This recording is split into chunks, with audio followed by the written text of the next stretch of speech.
The field of yoga has existed since and even brought about the beginning, the origins of culture since the beginning of Dwapar Yuga, since the beginning of the fall from divine consciousness to human consciousness. Yoga was the effort to return to that original primordial state of absolute presence, absolute knowing, absolute power, absolute goodness. That is our real nature. And through time we have fallen further from it and have required more extreme forms of yoga in the sense of more gross forms, because the mind in its fall was no longer able to receive the subtler forms of yoga and harness the energies that they enabled one to access in order to uplift oneself back to the original vibrational frequency.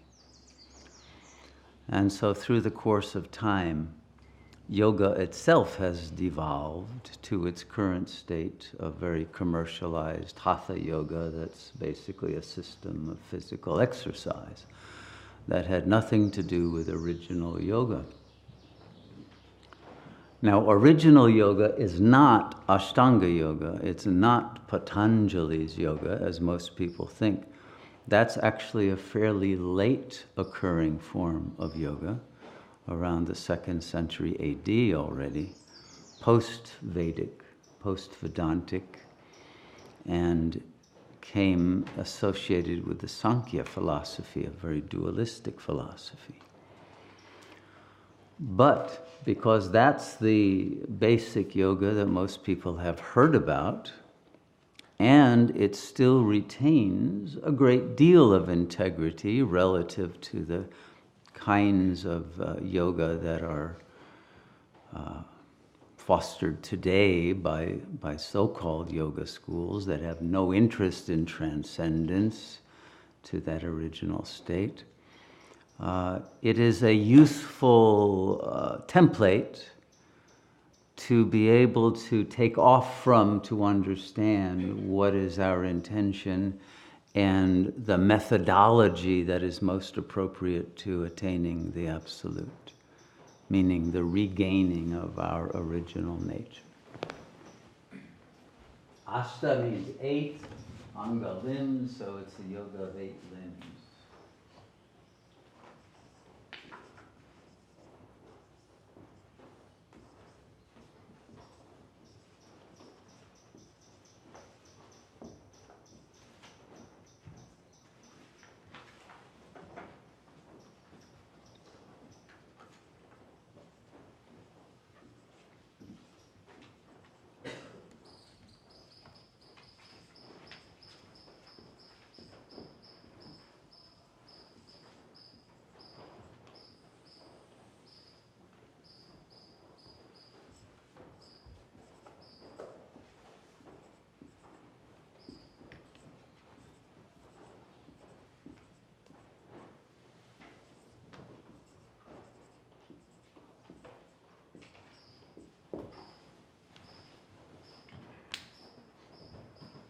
Okay.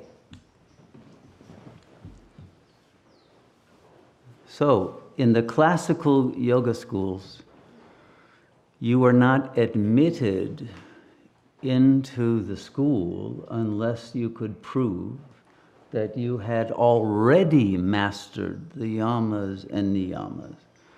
They were not to be taught to you, but they were to prove that you were psychologically mature enough to be able to handle the information and the energies that would come through the practice of yoga, and that you would do it with integrity and would not use it for egoic aggrandizement. So the yamas are basically about Well, let's say they're both, yamas and niyamas are both about virtue, or virtues in the plural.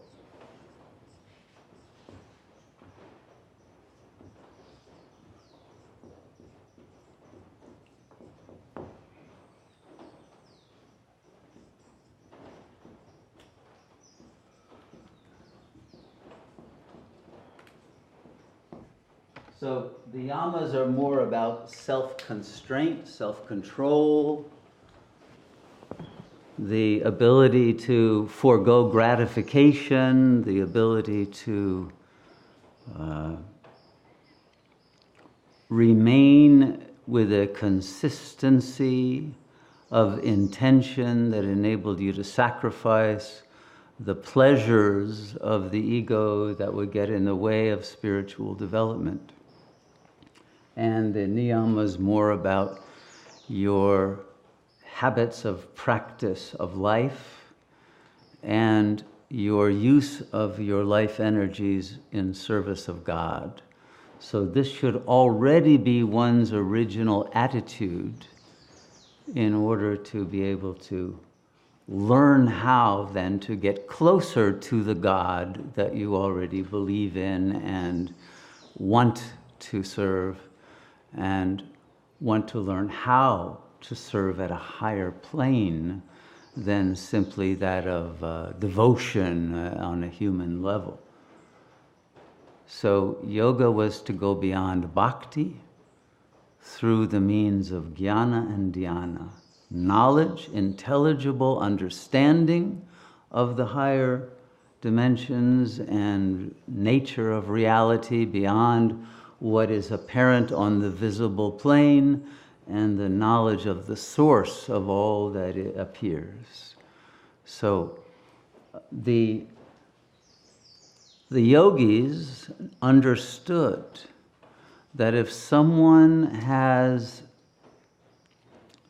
still traces of psychological immaturity, emotional reactivity, they cannot ever get to the highest states of meditative consciousness, because those emotional traits will cause at some point a meltdown, a kind of reaction that will bring about lower chakra activity and an ensuing of a fantasy that will get acted out, and dramas that will produce enmeshment and more karma of a kind that will then get in the way of being egoless, bodiless, and pure presence. So the whole point of yoga is to get the ego out of the way, but you can't get it out of the way because you believe you are the ego until the ego reaches its own highest state of self-awareness and voluntarily chooses to want to sacrifice itself into the fire of divine presence.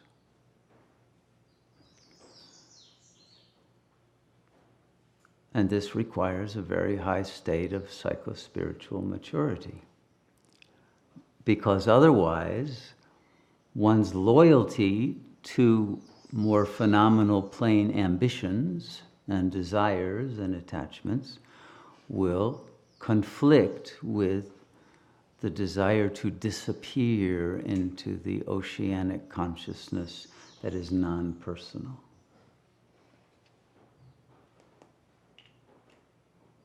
And that's why very few people today would even qualify for a true yoga school.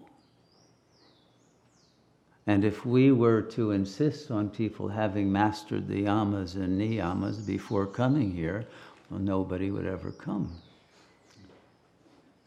So we have to modify the approach and do that kind of training as we go along. Some people come with more maturity and more altruism in their characters than others. But for the most part, the vigilance on observing one's own emotional reactivity, even in very small situations, and going to the root of the belief behind it and eliminating it for its falseness is an essential part of the sadhana. That kind of mindfulness, and it's an ethical mindfulness that refuses to leak out or to act out, and is able to maintain the hermetically sealed vessel that they talk about in alchemy, which is a kind of yoga, that enables the fire of divine presence, the fire of yoga, the yoga agni, to build up to such a level that it dissolves the traces of the sanskaras of the ego.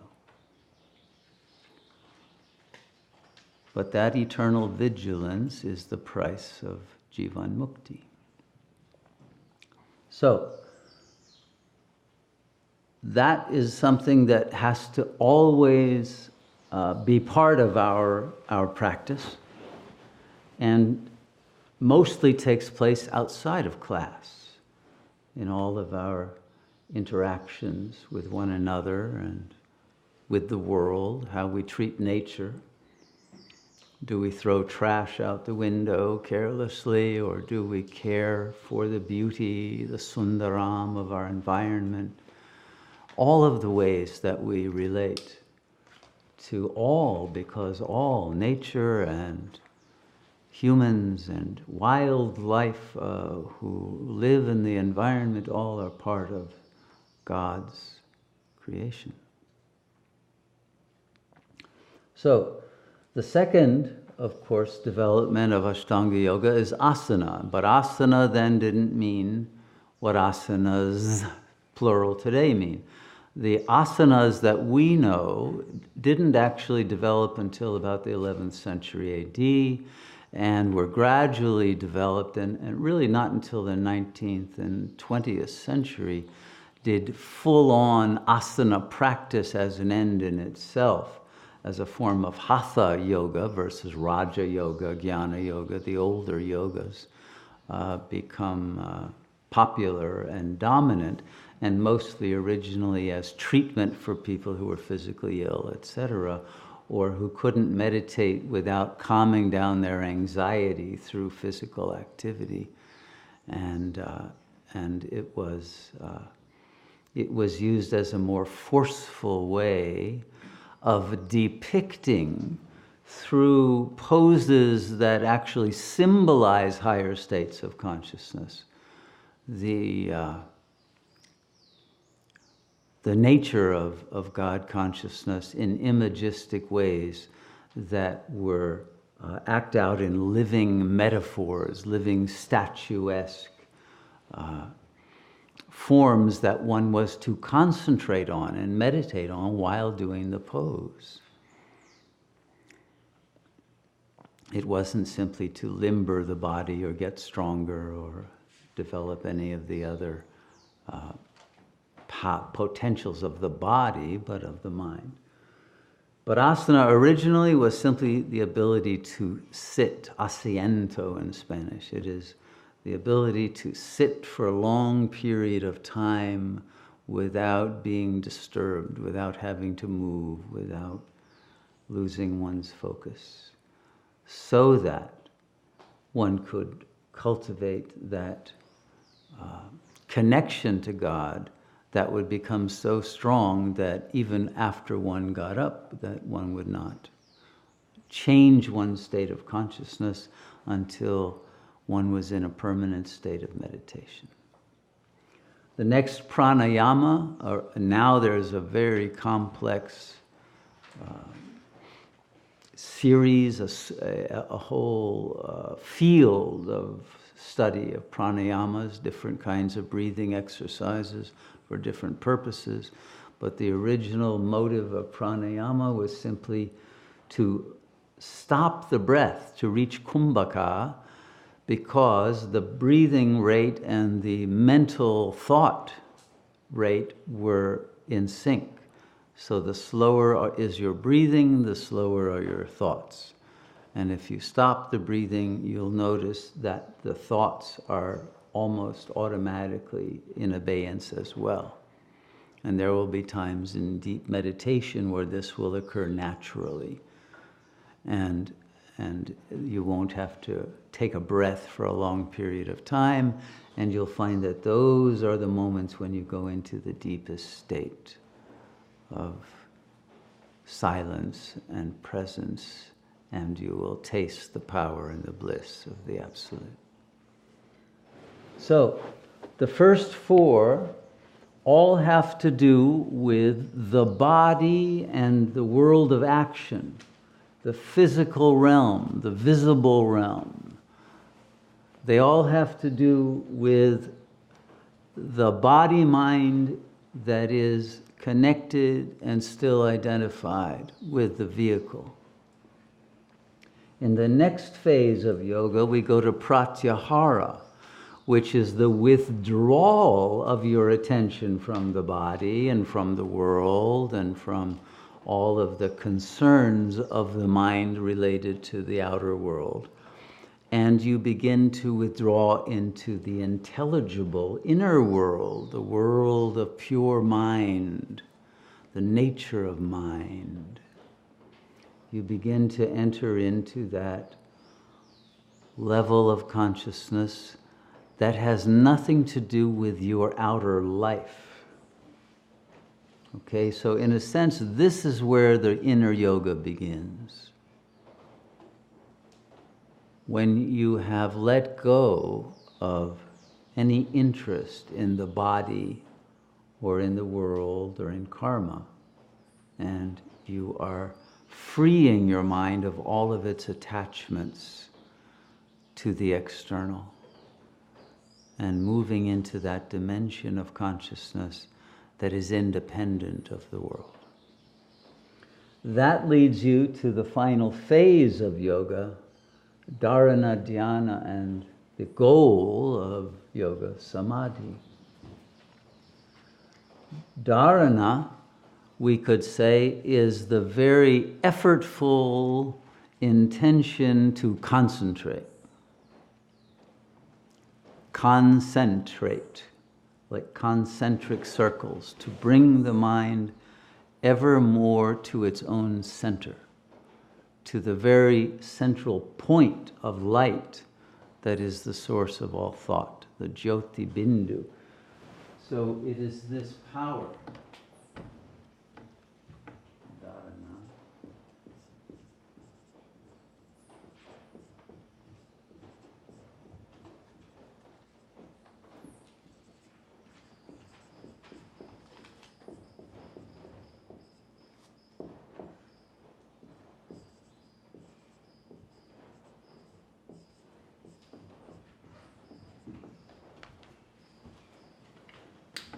It is this power of concentration that is a skill that must be developed.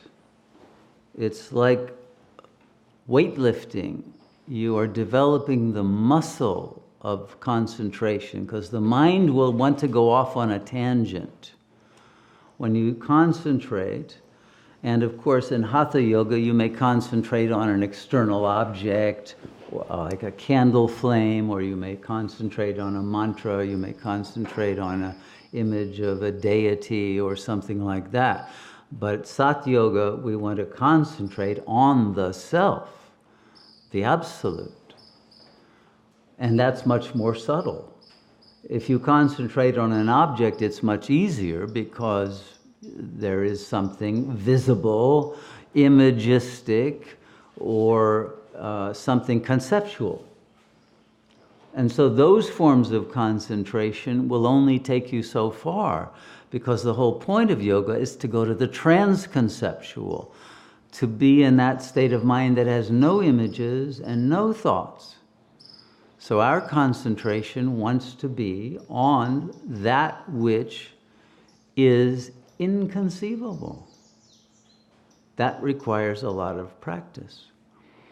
And what you'll notice is, because the ego mind can't get to that level of subtlety, of realization that its true nature is not only non-physical, but has no form. The formlessness of the self is not graspable, and so the mind will tend to create melodramas, and the subconscious fantasies will start to play out in meditation, and pretty soon you will have lost the thread of your concentration, and you'll be in some kind of a false and often unpleasant internal drama that has to do with some relationship between the ego and the superego that will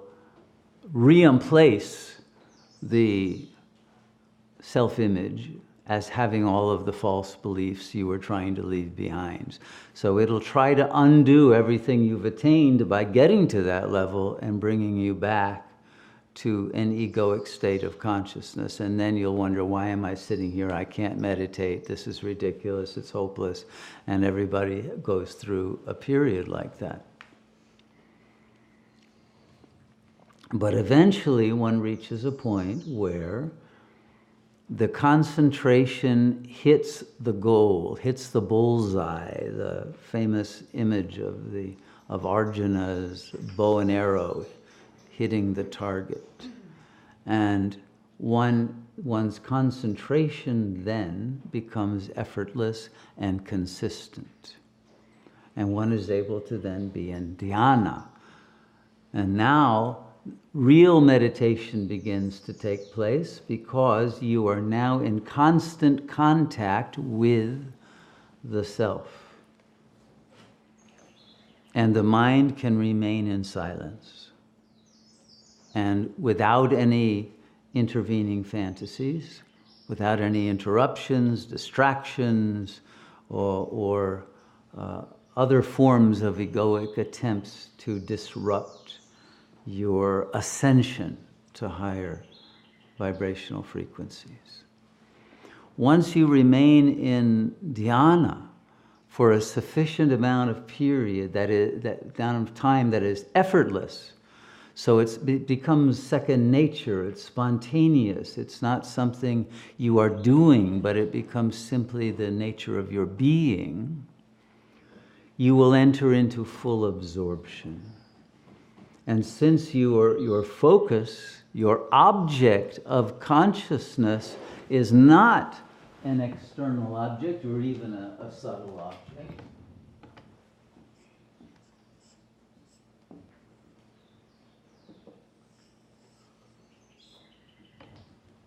but in fact, what you are meditating on is the self. And of course, it's the self meditating on the self. And so now, unity of the self that had been split into subject and object discovers that its object is itself. And the duality of subject and object that had created split mind, the satarivu, is now healed, and there is a unification of mind. No longer is there either a subject or an object, but absorption in that transpersonal, infinite consciousness, awareness, presence that is beyond thought and beyond any sense of separation from the source of our being.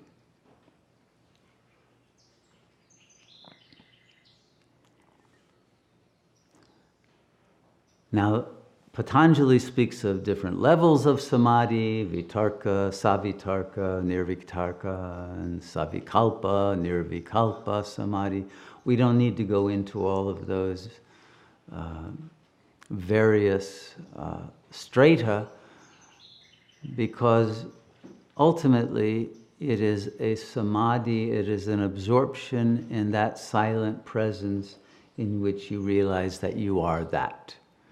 And once that realization happens, actually another, you could say the ninth phase that Sri Ramana speaks of happens which he calls Sahaja Samadhi, in which it's not simply a temporary absorption, oh, that was blissful, now let's get back to work and, go into ordinary activities, but it's a permanent state of absorption that does not interfere with the functioning of the body, mind in the world, but the nature of the self has now been realized, and there is no longer any karma being committed, because one has recognized that truth of one's real nature as not being at all limited to or identified with the physical form or the mental thinking apparatus. And in this, the life of a Jivan Mukta, one who is liberated from karma, from ego, from illusion, from suffering, is brought into being. So those who wish to live such a liberated life must understand that it is brought about through the strengthening of the capacity of the self to control its own mental activity and to surrender that mental activity to the source of one's being, and to focus in such a way that that source is realized as the self. So the sacrificer becomes the one who receives the sacrifice, and the energies of the observation of the self turn into the blissful radiance of the presence of that original self, who is no longer a seeker. The seeking phase of life is over. And not only has one found, but the one who has found has disappeared into what is found.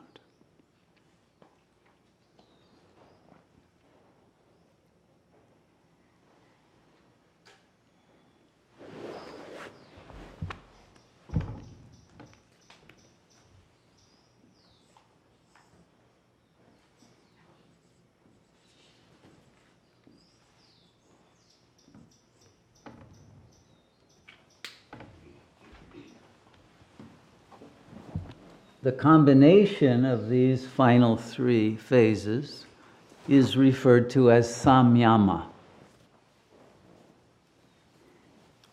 And the idea is that in a single meditation, one should be able to employ the effort of establishing that state of concentration on the center of one's being, the third eye, or call it the heart. It's not actually physically localizable, but there will be effects in the body that will be felt when one has hit the target of that point of light, that will create, when one has moved from dharana to dhyana, will create the portal to what happens in samadhi, which is the return to the brilliant luminosity of the self.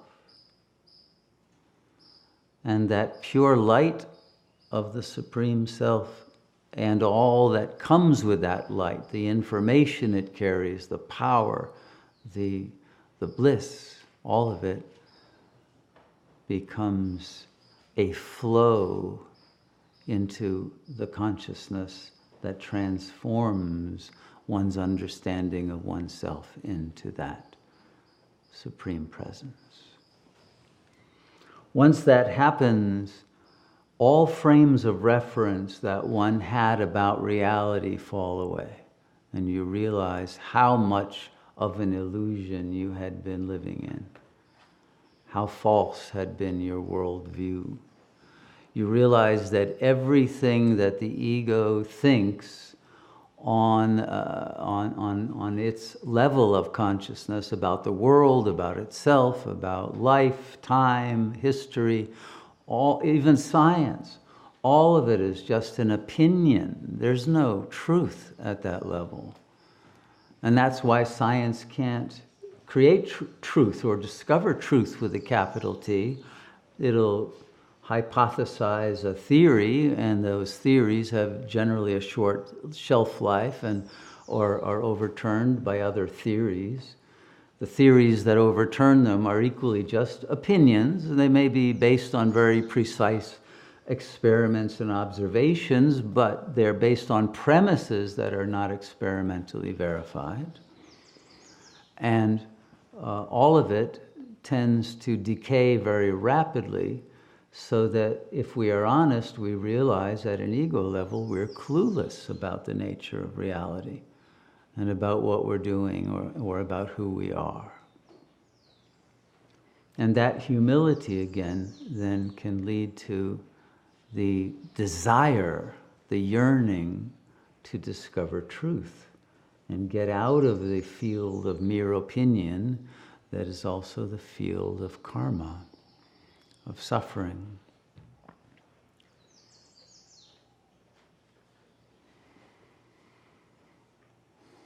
And so everything has to do with the strengthening of the mastery of the mind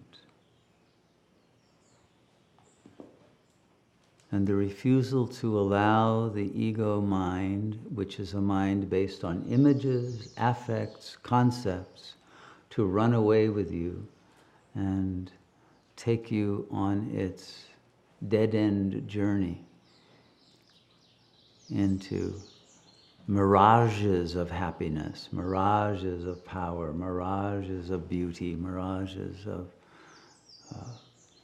attainment, to get beyond the mirage of Maya. We must get beyond the mind that creates those illusions. Okay, everybody with me so far? Yeah? Any questions about this? What's the pratyahara? Withdrawal. We're now withdrawing our attention from the outer to the inner. Okay. Mm-hmm. Can you speak a little bit more about pranayama and the connection between breath and thoughts? Prana means breath, but it's also the life energy of the body, because your breathing is what moves that life energy, at least on the level of the physical body.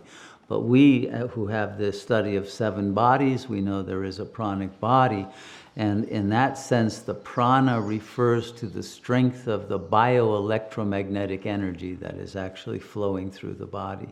And that is called prana, or chi, or ki, or vril, or has many names in different cultures.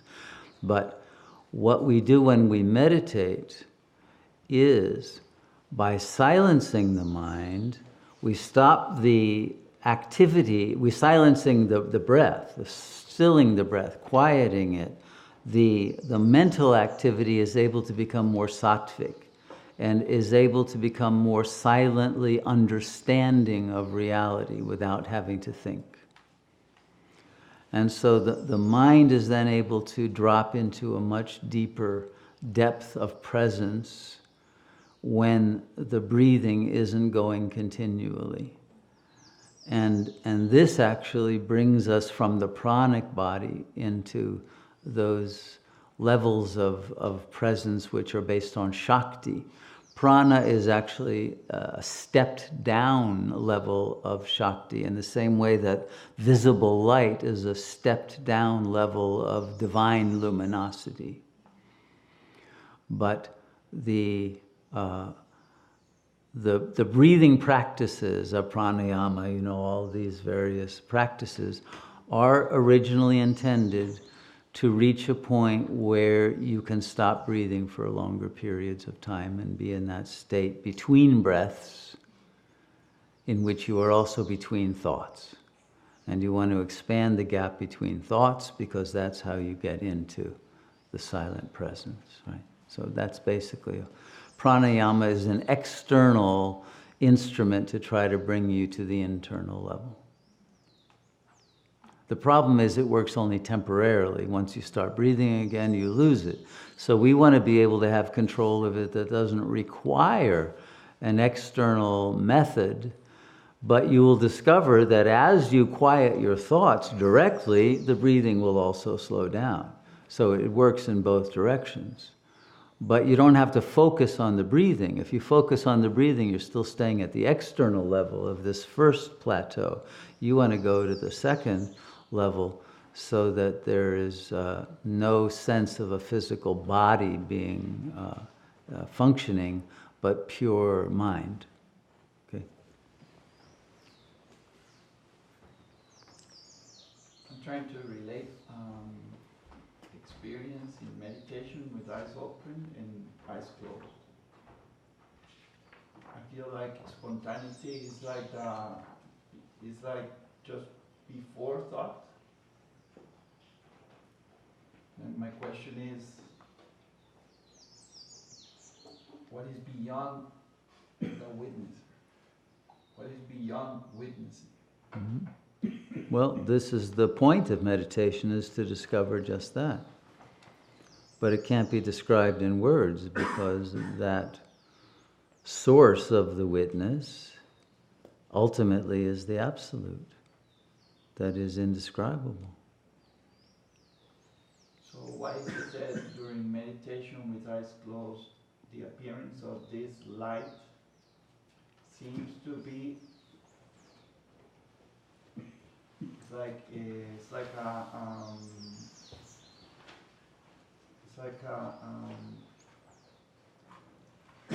formal representation of that point that is beyond thought.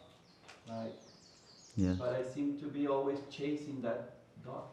That's right. As long as there's an I thought, Yes. then there will be a separation from it.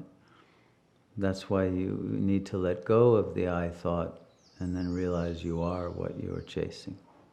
Why is there a feeling to chase it? Why is there a feeling? Yeah. Because you naturally are seeking yourself. If you're cut off from the self, that's the only thing you really want, because that's the lack that you feel that has been causing all suffering. Once the self is realized, there is no more pain or suffering in your life.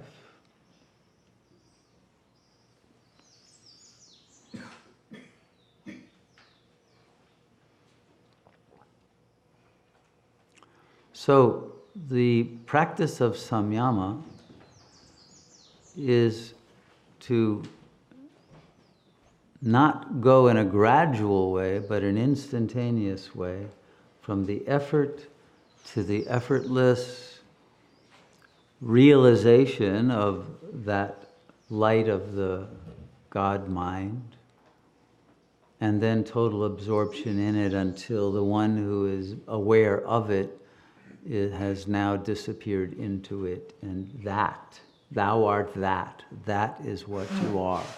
That's the realization. And once you know you are that brilliant divine light, and even beyond the light, the source of the light will be the final phase. You will not want to return to the lower states of consciousness that are identified with body, or with signifiers, or with images. And you'll realize that those are hell realms, they're bardo states, purgatories, but you want to be in the internal heaven of your real self now.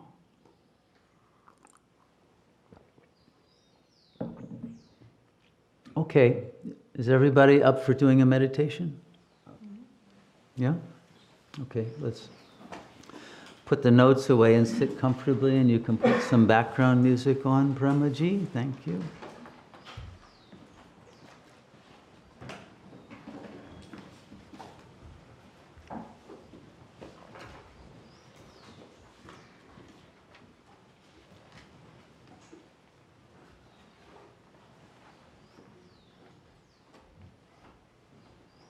So you can meditate with eyes open or closed, but I recommend doing it with eyes closed because you'll more easily see the inner light and not be distracted.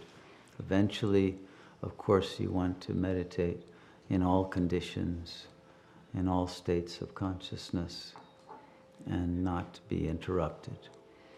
So sit comfortably, relaxed in a good asana with the back straight so the Kundalini energy can flow up the spinal cord, and the third eye can be opened and the crown chakra.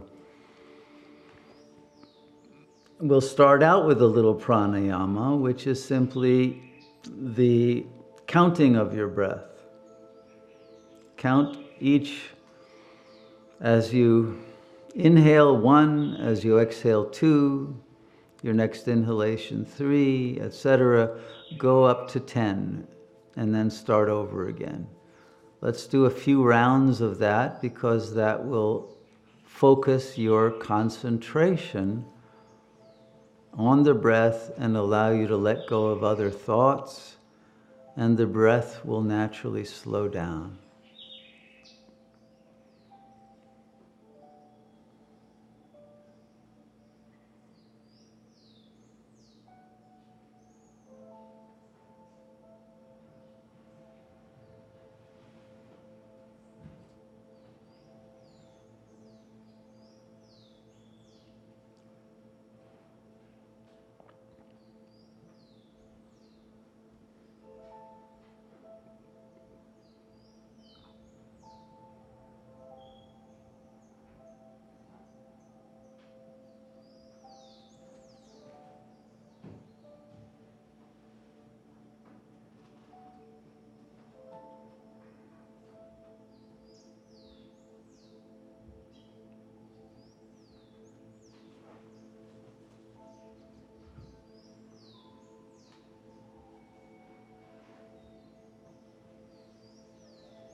As you do this, you can observe that your heart rate is slowing down, your general metabolism, and your thoughts.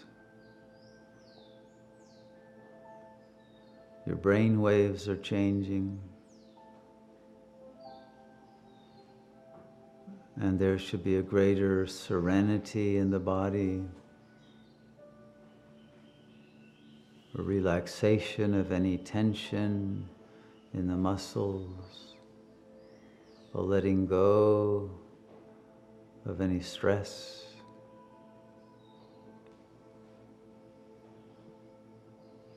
And a willingness to be present and comfortable in the body. Comfortable with the self.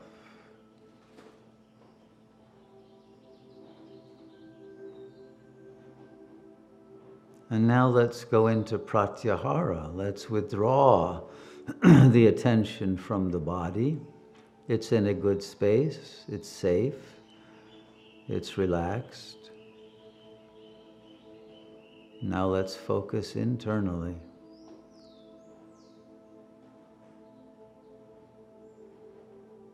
Let's begin to withdraw our attention into the recognition that we are consciousness. And although we have the ability to think, consciousness itself is not thought, it's beyond thought. And we can leave the power of thinking in abeyance and activate the power of presence, of pure awareness that does not need to think. It knows, you know without thinking.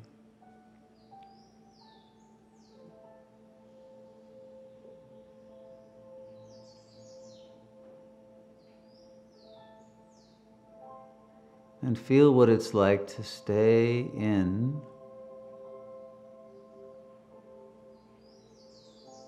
that state of pure presence. If you wish, you can ask yourself, a la Sri Ramana, who am I? But ask it silently, non-verbally, and not asking what is the I thought, but the I that is aware of the I thought.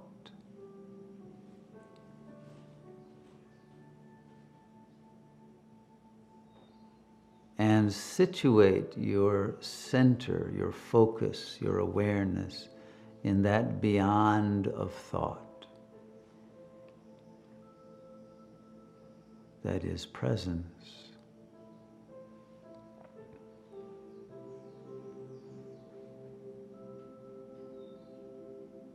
And notice if or when your mind tries to interrupt your presence with another stream of images or thoughts that would take you away from your center. And keep returning to this place of silent awareness.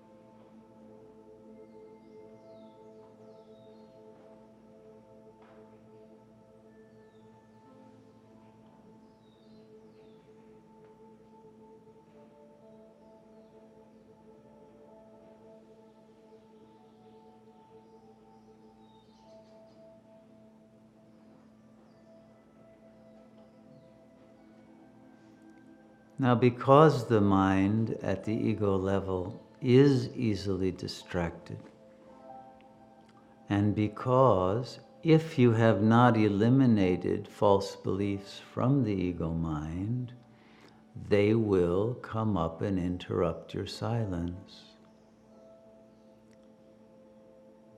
Therefore, let's choose a different object to focus on in this meditation,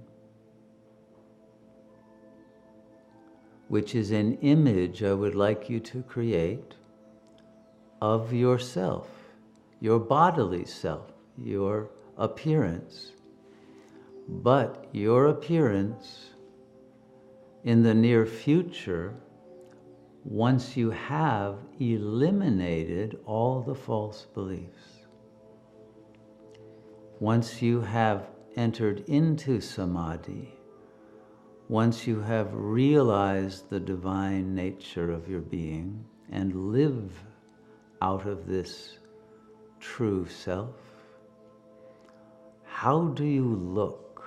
How do you appear to yourself? See this image of yourself coming toward you.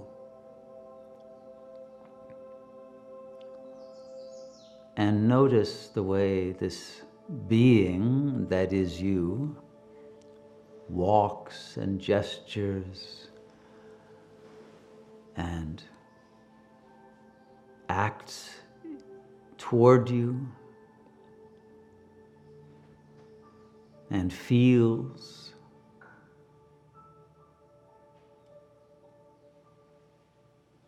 And gradually allow yourself to enter into this image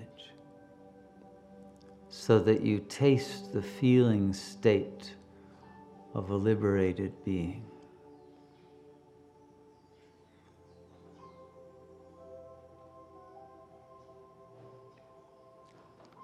And at the same time, sit across from this being as the ego mind and ask this one who is you in the future, what enabled you to cross over, to dissolve the ego and to become enlightened? What was the key to your transformation and your transcendence?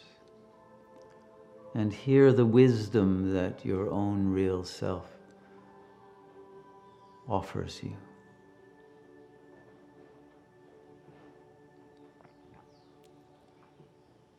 Let it come spontaneously without effort.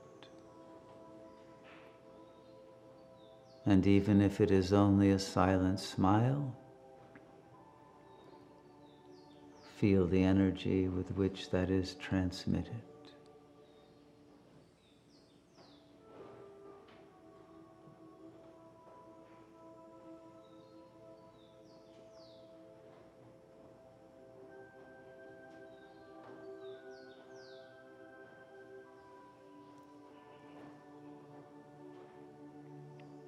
And if you're willing to accept the wisdom that is offered,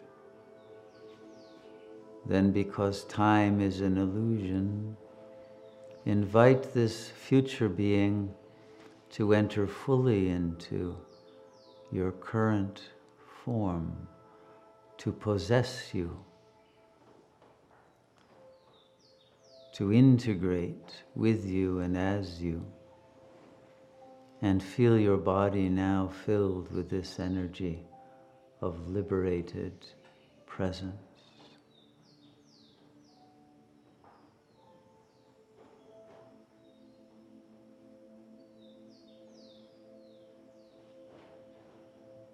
And feel what it's like to have a body free of affect, free of self-torment, free of any kind of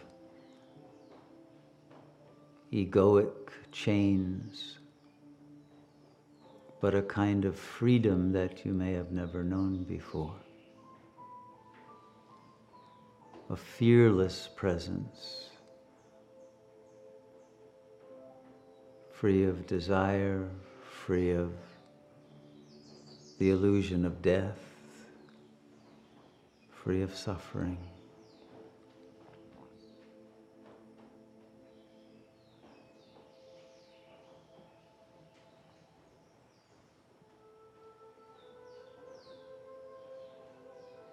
And now allow yourself to be so absorbed into the self that you now are, the real self, that you move from the external qualities of this self into the innermost core of your luminous consciousness.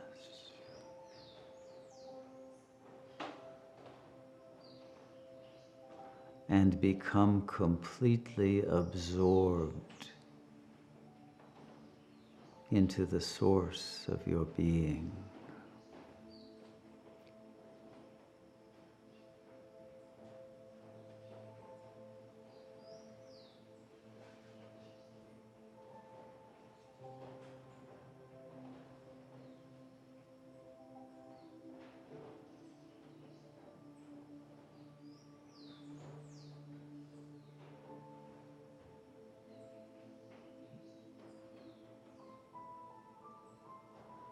Enter into the absolute stillness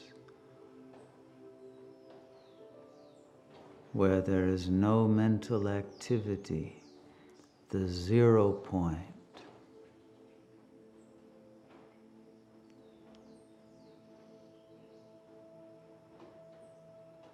The emptiness, the absolute nothingness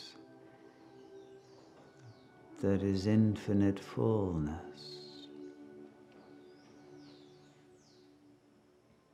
And abide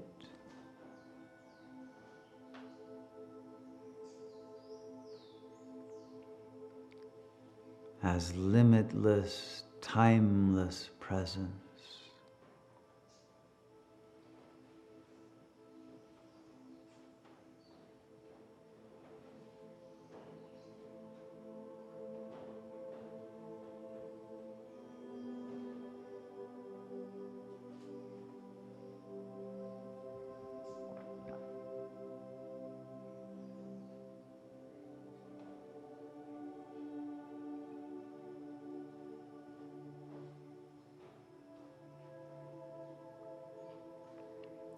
Feel it become effortless. Remember, this is your true nature. There is no doer. This is what is. This is the real.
Enjoy the undisturbed, silent peace of the deep self.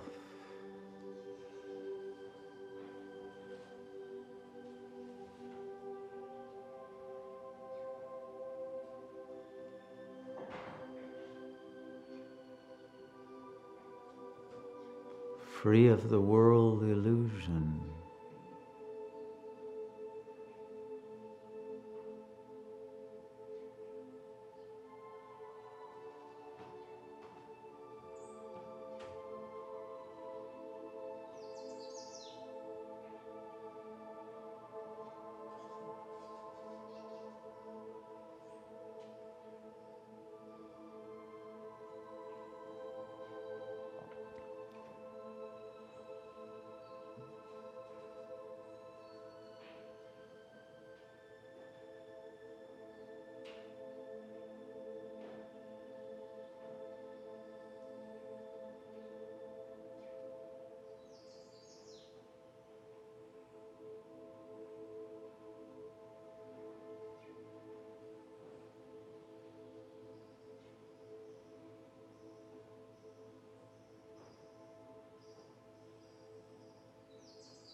The longer you abide in the silent presence, uninterrupted, ceaselessly absorbed into the light, the power of presence,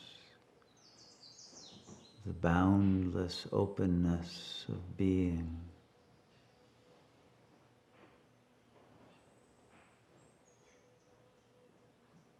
The more that this becomes your constant state.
when you abide ceaselessly in this inner light as the transcendent eternal self,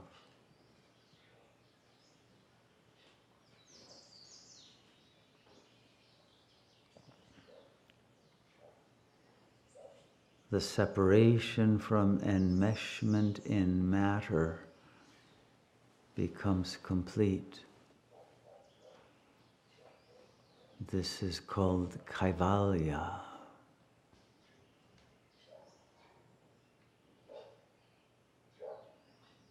Purusha has separated from Prakriti.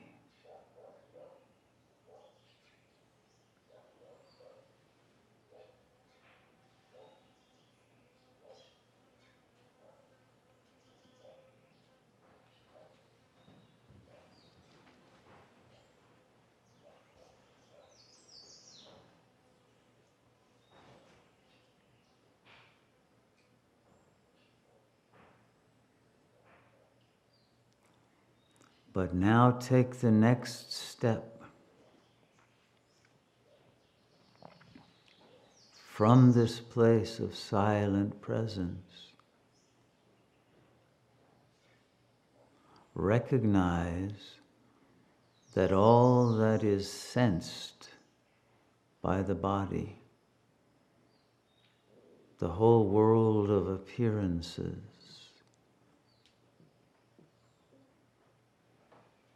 is like a dream that appears within this silent presence. It is not separate, it is not an other, but simply a modification of the cosmic mind.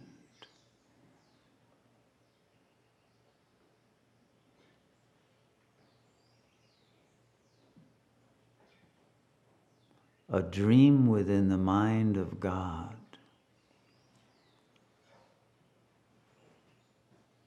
So that the entire world is really uncreated, simply a thought, an infinite, complex thought, a work of art, simultaneously present all of time, all of space, instantaneously here and now, but that unfolds as if in sequence. And one is simultaneously in the changeless eternal presence and within the dream of time and space. But the two are one. And the world's reality is only that of the divine mind.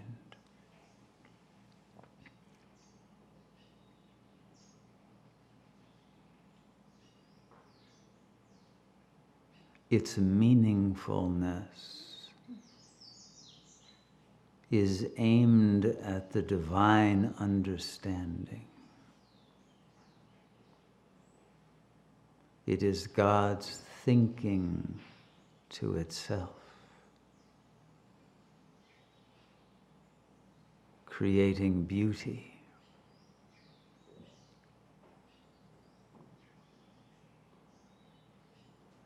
But know the beauty of the world as a projection of absolute beauty, absolute truth that transcends forms and thoughts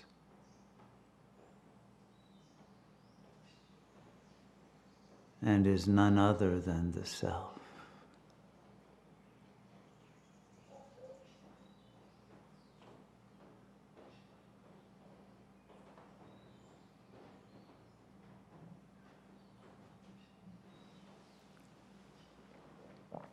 realize the absolute beauty of your pure and perfect formless being.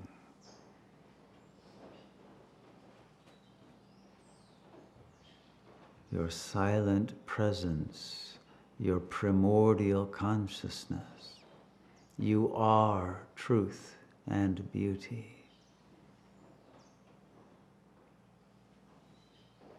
And recognize these principles at work in the manifestation of your body within the dream world and the world itself, as that unfoldment of the reconstitution of divine beauty. Out of the chaos of ignorance that has now been lifted, the veil of Maya having been thrown aside, that all things can be seen as they really are. And there is non-duality of world and self within the apparent multiplicity. The one, the supreme, the absolute is all there is.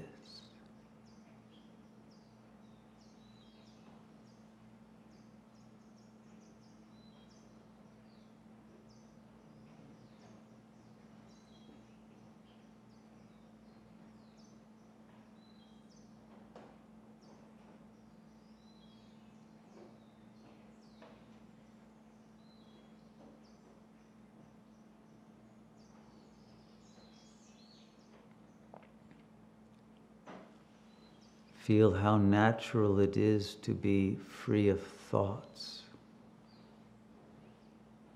so that only the pure thoughts from the higher mind will come when needed, spontaneously, without effort. But otherwise, the silence is the baseline, the natural state of presence in which you abide.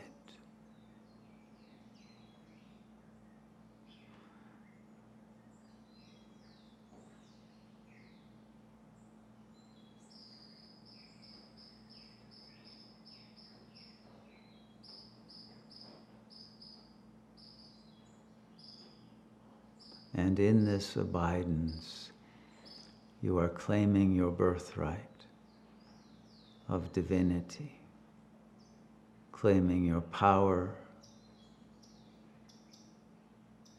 your love, your bliss, your luminosity as your real nature, that no one could take away.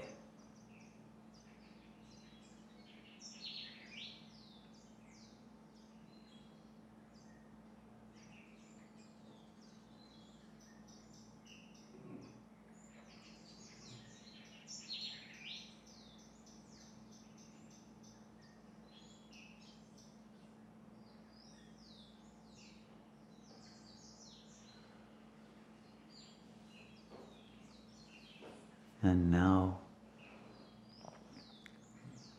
as you are ready to do so, let your eyes open and be in Sahaja Samadhi, in which you retain this state of presence even while the body is active and even while the mind may be thinking, but thinking from this place of sattvic clarity, without disturbance, without ego, without affect,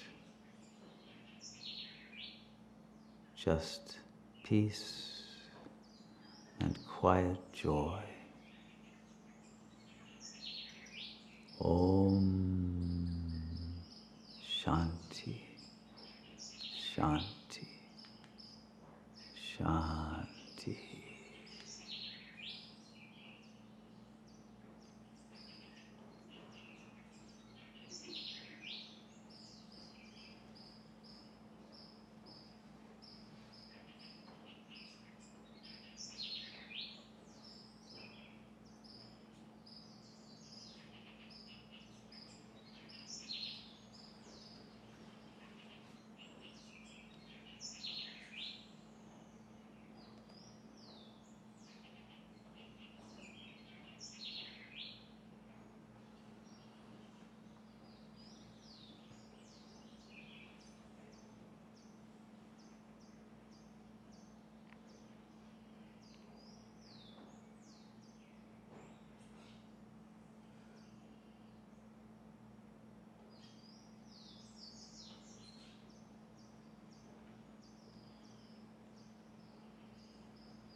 Okay, how do you enjoy Sahaja Samadhi?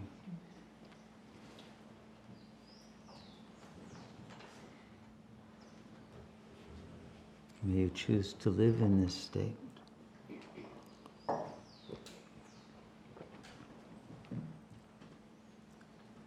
With no further falls into egoic reactivity, with no further forgetfulness, but able to complete the journey now effortlessly to the absolute presence.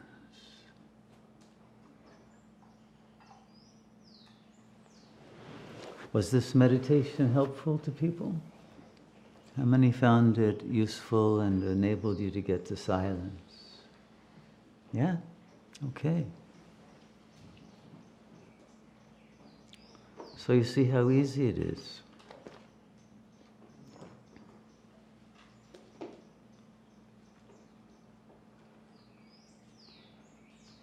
Do not create the false belief that this is difficult.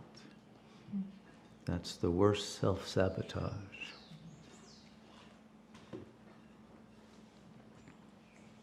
It doesn't take time. It simply requires you to realize your timelessness. And that is simply being in the now. When you're in the ego, you're not present. The mind takes you into some illusory state of fantasy, of projection, of past thinking or future worries. Just be here and now, and that's it. It's very simple. Here and now without a self-image, without seeing things through a frame of reference based on false beliefs, and without subject-object duality, because you know that everyone you see is a part of yourself. And therefore, there can be no conflicts.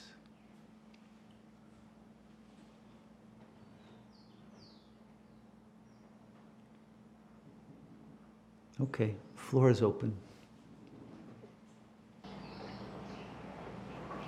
It helped a lot what you answered about chasing that light. Mm-hmm. Like sort of how you guided us. Mm-hmm. And it's like that they turn into images of experiences I've had where I felt like very much samadhi, like, wow, what is this, you know? But no desidentification, like I felt like the creator of that. Mm-hmm. And they started like melting one into the other, Mm-hmm. and let me hear. So I guess you're completely right about being present, because if I wouldn't have been present, I wouldn't be here. Mm-hmm. All my life led me here, so. I agree. But now, do not forget and focus very subtly and deeply on the fact that presence precedes the I that thinks it is present. Okay, that's the real key, because that's a thought, and that thought actually takes you away from presence. That's why I found like so interesting about coming to this silent retreat, because there's no way about explaining this without placing the I. That's it. Where it is. Thank you, Fabian.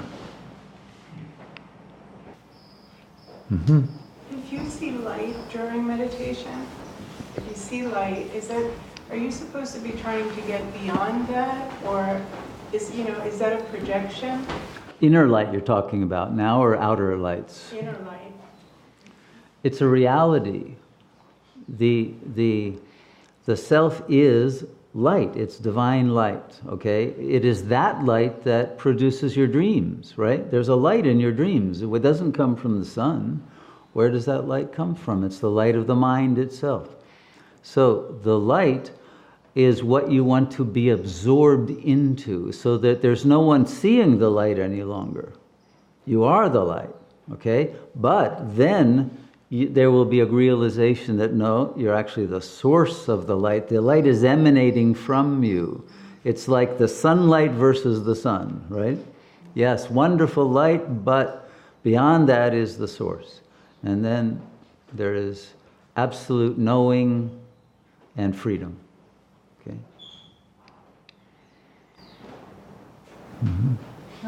How to develop more concentration? What are exercises for that? First of all, there has to be a desire to go within to discover who you are. That yearning has to become very strong to overcome the gravity of the ego. And one has to have reached what is called vairagya, a dispassion for all of the things of the world that you would think about. Dispassion for what you're gaining or losing in any situation, or your feeling of relationships and not being appreciated or having some effect, or how do people see you, all those concerns. Once that is let go of, concentration becomes easy. So the first step is that you want to know who you are beyond the enmeshment in the phenomenal plane identity. Once that happens, then you become very interested in who am I? That's what you're concentrating on. Is what is the self prior to incarnation and identification? And once you have gained the realization, not just the thought or the concept of the self beyond the world, beyond thought and image, you will want to hold on to it because it gives you power, it gives you energy, it gives you joy. And the more you concentrate on it, the more life energy you will actually have. So the secret of concentration is receiving the juice, literally the vitality that concentration on the real self will give you. If it's not giving you vitality, then you're not yet concentrating on the real self, because that's the source of life, of being. And so once you're concentrating on that, the Shakti will flow. And you can then trace back your sense of being to the source of the Shakti and abide in this ocean of blissful energy. Okay? The meeting of the future self is actually one of the parts of the meditation that kind of confuses me. Because what the thought that comes is, well, the future liberated self is not an image, it's not a thing, it's not seen as some body. So when I start to imagine what I think of as me or this thing, it just seems so wrong. How do you suggest that? Well, but you see, this is the concept of the avatar. It's true that the self is the consciousness of the body that's animating the body, but you appear as a body, Ramana was a bodily being, although he kept saying to people, I'm not the body, and it's true, he's not the body, but the body was a wonderful role model of a liberated being. Anandamayi Ma was the same. So it wasn't wrong that they were bodily beings, and in the same way it's not wrong that you are a bodily being. But you must recognize that the body is only the vehicle of the being, not identified as it. And once that is clear, then the body becomes an instrument of giving divine grace, of disseminating that light that you are. So first, by seeing the avataric outside of that being, the appearance in the world of this liberated consciousness, then enables you to go inside and discover the absolute nature of that. But both are important. Okay. In the times of classical yoga, you were explaining that when the student was not psychologically mature and spent to have mastered the Yamas and Niyamas, they wouldn't be accepted into the schools. And I wonder what would happen then to these people if they weren't accepted into the yoga school. Well, remember, in classical Indian culture, there were 4 ashramas or phases, right? Where you went through the artha, kama, dharma, and then moksha, right? So your education process in the classical world would have made you a virtuous, noble being. That was the purpose of education, so that you would live naturally according to the dharma. So if you were a successful adult in that culture, yes, you would already have mastered the yamas and niyamas. And so it was very rare for someone not to have done that if they had gone through that educational process.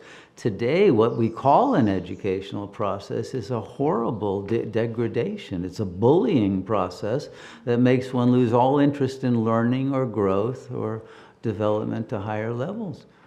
It's a horror of what is being done to people. It's anti-dharmic. But in a healthy culture, one would have been prepared by that process and by the values of the culture itself to want all one's life to achieve liberation. And then after one had completed one's duties in the world, to go into the ashram or into the forest and attain enlightenment.